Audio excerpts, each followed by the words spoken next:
My name is Danica Liongson, and the project that I am proposing is about building resilience in the Philippines, especially to hydrologic extremes such as monsoon rains and drought.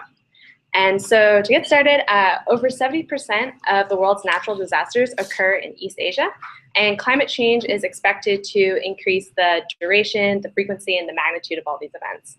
And developing nations, such as the Philippines, are the most vulnerable to these imminent effects, but they are the least equipped to absorb and adapt to these impacts.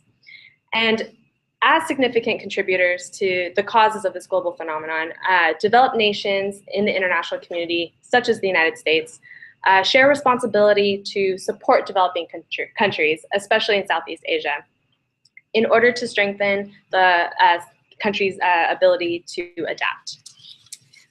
Especially in the wake of recent hazards such as the Typhoon Haiyan in the fall of 2013, there's really been an increased sense of urgency to come up with solutions and ways to address not only the current conditions, but conditions of the future. And so that's where this research project comes in. It's really hoping to respond to these circumstances through designing and developing a combination of social and ecological strategies in Los Baños, Philippines. So to give you some background, the Philippines is made up of 7,000 islands, and this archipelago has a unique geographical location in the Pacific Ocean and a unique geological formation with the islands. And it fosters a very unique climate of two extremes. On one hand, there is a season of monsoons that inundates the country with about 1,000 to 4,000 millimeters of water, which is about 157 inches of rain. And the rain is captured in bodies such as one you see here, which is Laguna de Bay, and the site of interest is on the southern shore. And the research setting is what really intrigued me most about this project. Los Baños is a sister city of Davis, most likely because it has an agricultural institution, the University of Philippines Los Baños, that has similar goals to UC Davis. And UPLB is located in Los Baños, which has a rich history and rich culture. It is located in between a lake and a mountain.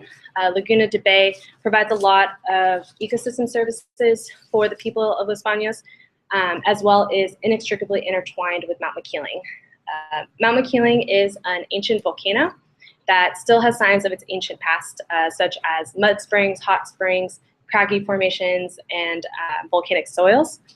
And when I was doing research for this project, it really came up that Mount Makiling is a national treasure that a lot of people look to throughout the country, and a lot of local folklore surrounds it. For instance, there were many mentions of a woman named Maria Makiling. She is a forest nymph who is the guardian of Mount Makiling, and her job is to watch over the well-being of the forest, the mountain, the animals, and the village people. And it is said that her favorite activity is to walk through the mountain after a storm and restore order and beauty. She likes to straighten crooked trees, and she likes to quiet swollen rivers and feed and clothe the village people. The only thing is that stories say that she has been seen less and less in the recent years because she is upset with how people in the area are treating the surrounding environment. They are taking what she does for the mountain for granted, and she will not reappear until she believes that they are doing more about preserving the beauty and order of Mount Makiling. And so the research setting is on the mountain in relation to Los Baños and the lake. And what the project hopes to do is touch upon those themes that this local folklore expresses. It will build resilience to water-related extremes on a mountain base camp, and it will take into consideration certain spatial strategies as well as social ones. For instance, there could be ways to shape landforms to capture rainwater harvest during monsoon rains and store it for the dry spells.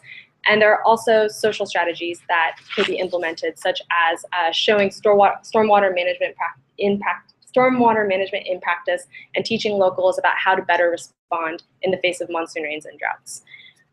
The proposed site is called Magnetic Hill, and you can see here pictures of it. It's mostly undeveloped, and the landowner is really hoping to foster a sense of stewardship in the area with this project. And so the main takeaway that I have from all of this is that a series of integrated strategies is what's best, so that if one fails, you can still rely on a network of resilience parachutes to adapt to the future.